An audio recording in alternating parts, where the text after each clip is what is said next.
Tahukah Anda ketika Empu Supo ingin mengabdi kepada keraton, rupanya kala itu, Majapahit tengah diguncang permasalahan.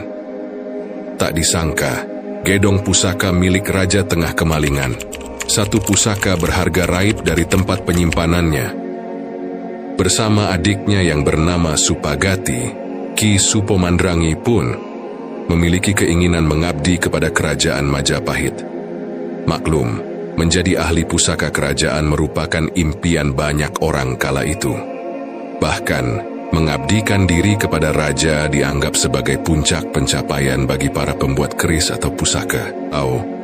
Raja pun memanggil Ki Supo Mandrangi untuk menyelesaikan masalah tersebut. Ki Supo diminta mencari keris yang hilang. Karena perintah raja, Ki Supo pun menyanggupi. Meski dirinya merasa tugas itu terbilang berat dan tak mudah diraih petunjuk-petunjuk untuk menelisik keris pusaka raja tersebut.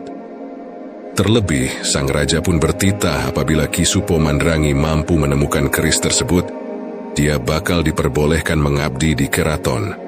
Alhasil, kondisi itu membuat Ki Supo Mandrangi tak punya pilihan banyak selain menuruti titah raja. Ki Supo Mandrangi pun memohon petunjuk sang kuasa. Dia bersemedi di tempat khusus. Hasilnya, dia mendapat pawisik untuk mengelana ke arah timur.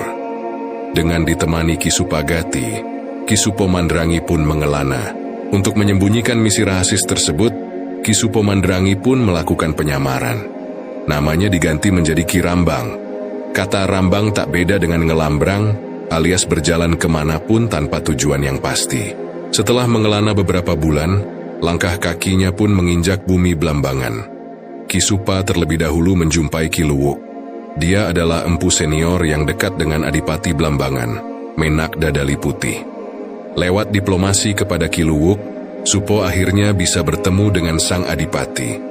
Kepada penguasa Blambangan, Ki Supo mengaku bernama Pitrang dan ingin mengabdi kepada sang Adipati. Pitrang kemudian diterima mengabdi sebagai pembuat keris. Belakangan, sang Adipati mengetahui hasil kerja Pitrang yang bagus. Adipati Blambangan kemudian meminta Pitrang menemuinya.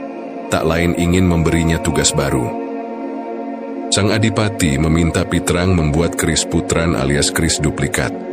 Pitrang alias Ki Supo, begitu melihat keris karismatik itu yang akan diputrani langsung tahu bahwa keris tersebut adalah keris Kanjeng Kiai, milik Raja Majapahit yang hilang dari gedong pusaka.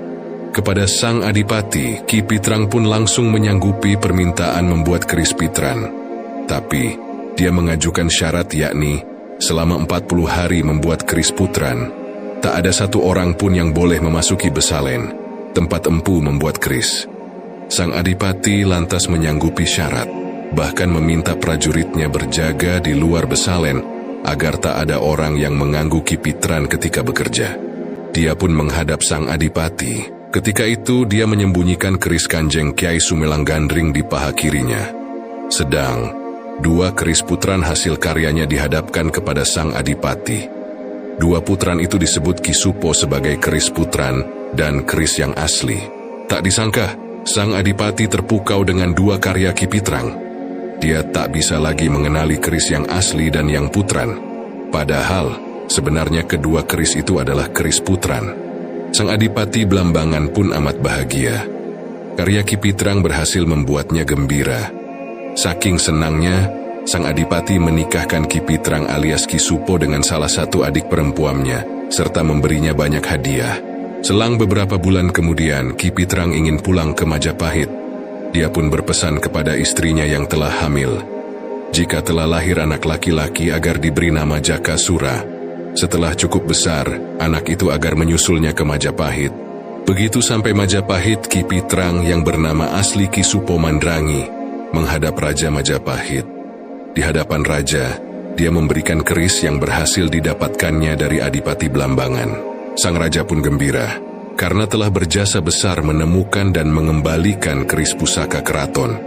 Ki Supo kemudian diberi hadiah dan dinikahkan dengan salah satu putrinya.